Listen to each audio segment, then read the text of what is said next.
রাজ্যে এসআইআর এর শেষ পর্বে গোটা প্রক্রিয়া খতিয়ে দেখতে শুক্রবার সন্ধ্যায় বিএলএ 2দের এবং ভবানীপুরের কাউন্সিলরদের বৈঠকে ডেকেছিলেন মুখ্যমন্ত্রী তথা তৃণমূল সুপ্রিমো মমতা বন্দ্যোপাধ্যায়। বৈঠকে এসআইআর ছাড়াও আসন্ন নির্বাচন নিয়ে তিনি বেশ কয়েকটি নির্দেশ দিয়েছেন। তার মধ্যে অন্যতম তালিকা চাওয়া। বিএলএ 2দের উদ্দেশ্যে মমতা বন্দ্যোপাধ্যায় বলেন, লজিক্যাল ডিসক্রিপেন্সিতে শুনানিতে যাদের ডাকা হয়েছে আর চূড়ান্ত তালিকায় যাদের নাম বাদ যাবে তাদের তালিকা আমার চাই। মাইক্রো অবজারভারদের নিয়ে তীব্র আপত্তি জানিয়ে মমতা বন্দ্যোপাধ্যায়ের দাবি, নির্বাচন কমিশনে এমন কোনো পদ নেই, এই পদ বিজেপি তৈরি করা। মাইক্রো অবজারভারদের কথা মেনে চলার প্রয়োজন নেই। এসআইআর নিয়ে আগামী 4 ফেব্রুয়ারি সুপ্রিম কোর্টে শুনানি। মমতার কথায় অনুমতি পেলে আমি সুপ্রিম কোর্টের শুনানিতে কমন ম্যান হয়ে থাকতে চাই।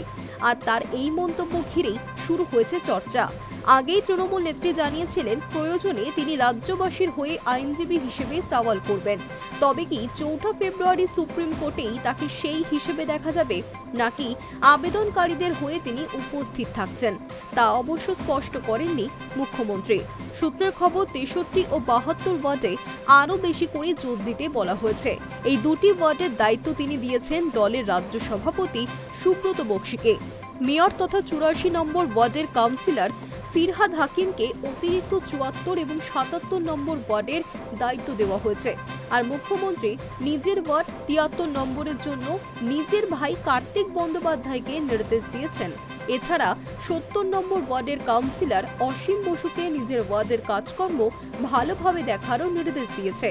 শুধু এসআইআর প্রসঙ্গই নয়, শুক্রবার আসন্ন নির্বাচন সম্পর্কেও জনপ্রতিনিধিদের বেশ কিছু পরামর্শ দিয়েছেন Trinamool supremo. High news network.